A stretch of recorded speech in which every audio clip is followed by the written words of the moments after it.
Hello friends, welcome to our channel Shalu Raghu vlogs. ಇವತ್ತಿನ ಈ ವಿಡಿಯೋದಲ್ಲಿ ನಾನು ಟೇಸ್ಟಿಯಾಗಿ ಒಂದು ಒಬ್ಬಟ್ಟು ಮಾಡೋದನ್ನ ಹೇಳ್ಕೊಡ್ತೀನಿ. ಯಾವಾಗಲೂ ಒಂದೇ ರೀತಿ ಬೇಳೆ ಒಬ್ಬಟ್ಟು, ಕಾಯಿ ಒಬ್ಬಟ್ಟು ತಿಂದು ಬೇಜಾರಾಗಿದ್ರೆ ಒಮ್ಮೆ ಈ ರೀತಿಯ ಒಬ್ಬಟ್ಟನ್ನು ಟ್ರೈ ಮಾಡಿ, ತುಂಬ ಚೆನ್ನಾಗಿರುತ್ತೆ. ಹೇಗೆ ಮಾಡೋದು ಬನ್ನಿ ನೋಡೋಣ. ಒಂದು ಪಾತ್ರೆಗೆ 1 ಕಪ್ಪಷ್ಟು ಬೆಲ್ಲವನ್ನು ಹಾಕಿ ಒಂದು ಅರ್ಧ ಕಪ್ಪಷ್ಟು ನೀರನ್ನು ಹಾಕಿ ಬೇಯೋದಕ್ಕೆ ಬಿಡೋಣ. ಅಷ್ಟರಲ್ಲಿ ಒಂದು ಮಿಕ್ಸಿ ಜಾರಲ್ಲಿ 1 ಕಪ್ಪಷ್ಟು ತೆಂಗಿನಕಾಯಿ, 2 ರಿಂದ 3 ಏಲಕ್ಕಿ, 1/4 ಕಪ್ಪಷ್ಟು ಕಡಲೆ ಹಾಕಿ ಗ್ರೈಂಡ್ ಮಾಡ್ಕೊಳ್ಳೋಣ. ಇದು ತಿನ್ ಪೇಸ್ಟ್ ಆಗಿರಬೇಕು, ಅಲ್ಲಿ ತನಕ ಗ್ರೈಂಡ್ ಮಾಡ್ಕೊಳ್ಳೋಣ. ನಂತರ ಈಗ ಬೆಲ್ಲ ಕುದೀತಾ ಇದೆ, ನೋಡ್ತಾ ಇರ್ಬೋದು ಬೆಲ್ಲ ಎಲ್ಲ ಕರಗಿದೆಯಾ ಅಂತ. ಇನ್ನು ಸ್ವಲ್ಪ ಕರಗಬೇಕು, ಬೆಲ್ಲನ ಚೆನ್ನಾಗಿ ಕರಗಿಸ್ಕೊಳ್ಳೋಣ. ಈಗ ಕರಗಿರುವಂತಹ ಬೆಲ್ಲಕ್ಕೆ ನಾವು ಈಗಾಗಲೇ ರುಬ್ಬಿಟ್ಕೊಂಡಿರುವಂತಹ ಕಾಯಿ ಹಾಲು ಏನಿದೆಯಲ್ಲ ಅದನ್ನು ಹಾಕ್ಕೊಳ್ಳೋಣ. ನೀರು ಜಾಸ್ತಿ ಮಾಡ್ಕೋಬೇಡಿ, ತುಂಬ ಗಟ್ಟಿಗೂ ಇರಬಾರ್ದು, ಇಷ್ಟಿದ್ರೆ ಸಾಕು. ನಂತರ ಈಗ ಇದನ್ನು ಚೆನ್ನಾಗಿ ಕುದಿಸ್ಕೊಳ್ಳೋಣ. ಇದರಲ್ಲಿ ನಾನು ಒಂದು 3 ರಿಂದ 4 ಸ್ಪೂನಷ್ಟು ಗೋಡಂಬಿ ಪೀಸ್ಗಳನ್ನು ಹಾಕ್ತಾ ಇದ್ದೀನಿ.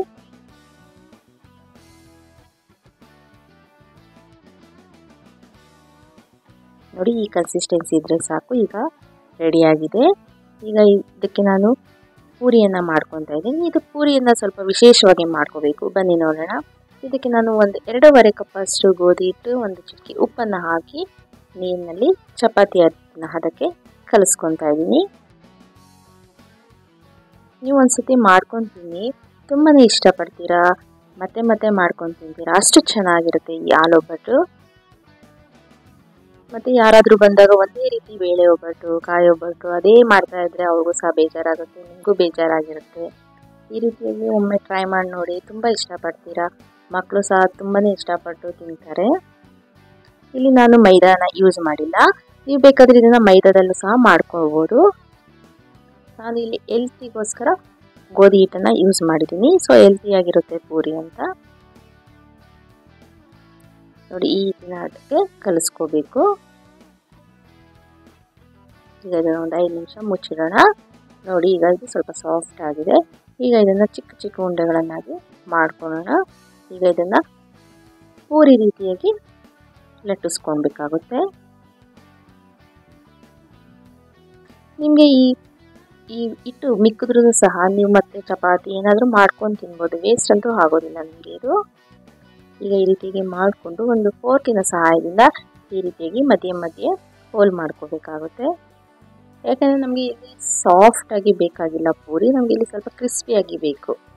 ಸ್ವಲ್ಪ ಎಣ್ಣೆಯನ್ನು ಹಾಕಿ ಚೆನ್ನಾಗಿ ಕಾಯಿಸ್ಕೊಂಡು ಈಗ ಎಣ್ಣೆಯಲ್ಲಿ ಈ ರೀತಿಯಾಗಿ ಒಂದೊಂದೇ ಪೂರಿಯನ್ನು ಹಾಕೋಣ. ಇದು ಸ್ವಲ್ಪ ಕ್ರಿಸ್ಪಿಯಾಗಿ ನೀವು ಬೇಯಿಸ್ಕೋಬೇಕಾಗುತ್ತೆ. ಹಾಗಾಗಿ ನಾನು ಫೋರ್ಕಿನ ಸಹಾಯದಿಂದ ಆ ರೀತಿಯಾಗಿ ಹೋಲ್ ಮಾಡಿಕೊಂಡಿದ್ದು.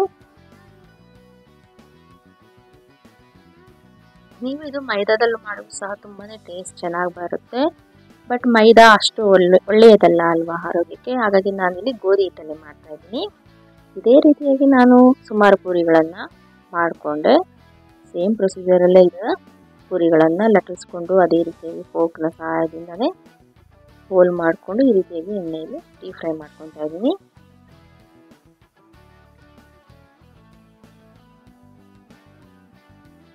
ಇನ್ನು ನಮ್ಮ ಚಾನಲ್ನ ಯಾರೇ ಸಬ್ಸ್ಕ್ರೈಬ್ ಮಾಡ್ಕೊಂಡಿಲ್ಲ ದಯವಿಟ್ಟು ಮಾಡ್ಕೊಳ್ಳಿ, ನಮಗೆ ಸಪೋರ್ಟ್ ಮಾಡಿ.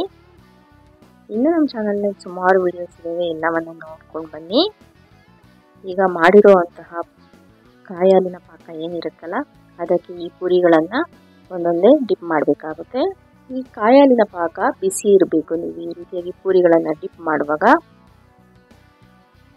ಈ ರೀತಿಯಾಗಿ ಡಿಪ್ ಮಾಡಿ 2 ಸೈಡನ್ನು ಸಹ 1-2 ನಿಮಿಷ ಬಿಡಬೇಕಾಗುತ್ತೆ.